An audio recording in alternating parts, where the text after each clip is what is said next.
Okay, so when I say the name Arthur Conan Doyle, what's the first thing that pops into your head? It's Sherlock Holmes, right? The brilliant super-rational detective. But what if I told you that the man who created the world's greatest symbol of logic was living a secret life, one completely driven by a belief in ghosts, spirits, and the supernatural? So let's open the case file on the greatest mystery Arthur Conan Doyle ever created, himself. I mean, look at this. It's this wild contrast. On one side, you've got his creation, Sherlock Holmes, a man who wouldn't believe anything without cold, hard, physical proof. And then, on the other side, you've got the creator, Arthur Conan Doyle, who spent a huge chunk of his life and his fortune trying to prove that the supernatural was real. How could this same mind produce both?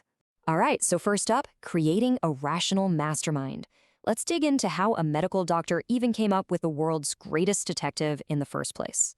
You'd think Doyle's incredible gift for storytelling came from some sterile, logical upbringing, right? Nope. It actually came from his mother, Mary.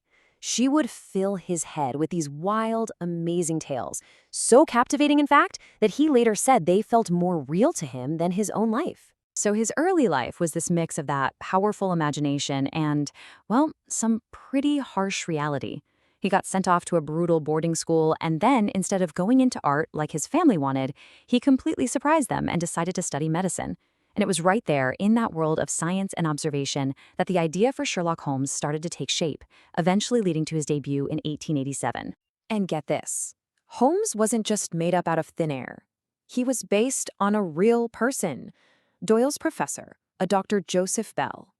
This guy was an absolute legend for his ability to diagnose patients just by looking at them, their clothes, their accent, their hands. He was basically a real-life Sherlock Holmes wandering the university halls. Which brings us to the big twist, the author's secret faith. Because behind all those logical stories was a man absolutely driven by a belief in things you can't see. And here's the thing, this wasn't some late-life crisis or a hobby he picked up after he got famous. We're talking as early as 1880, while he was still training to be a doctor, learning all about the human body in purely scientific terms. Doyle was already exploring the world of the spirit. He was going to séances, diving deep into psychic phenomena. So what exactly was this thing he was getting into? It was called spiritualism, and it was a huge movement back then, built around this core idea that, yes, the dead can and do communicate with the living, usually through a medium. For Doyle, this wasn't just some fringe idea. It was a new kind of faith, what he called a psychic religion. And this is where the real conflict ignites, Holmes versus the supernatural. You have Doyle becoming world famous for a character who would have just laughed at the idea of spiritualism, yet that very belief was becoming the absolute center of his own life.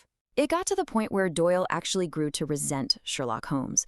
He felt the detective was this kind of lowbrow character that was distracting everyone from his more important work, his historical novels, and especially his writing on spiritualism.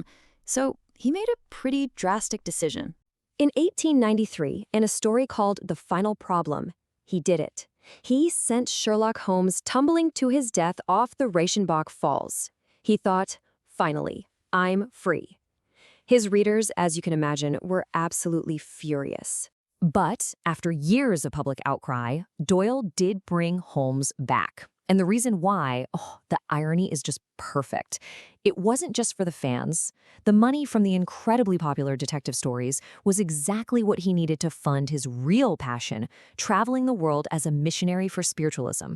The master of logic was literally paying for the promotion of the supernatural. This whole internal conflict came to a head in his bizarre friendship with the one man who might have been an even bigger skeptic than Sherlock Holmes himself, the great escape artist and debunker of frauds, Harry Houdini.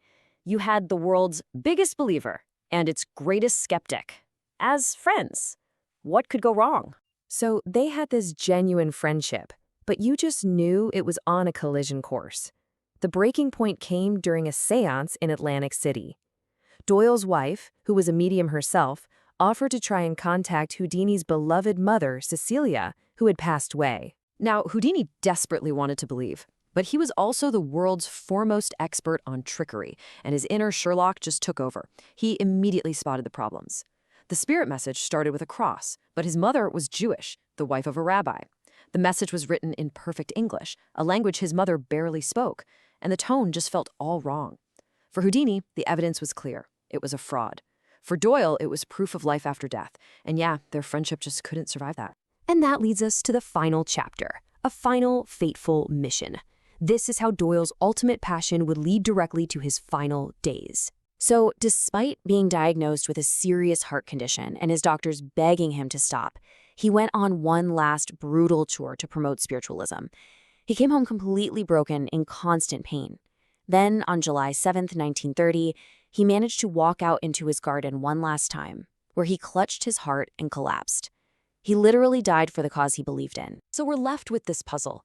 Was the real Arthur Conan Doyle the brilliant mind who gave us the logical Sherlock Holmes, a character built entirely on fact and observation?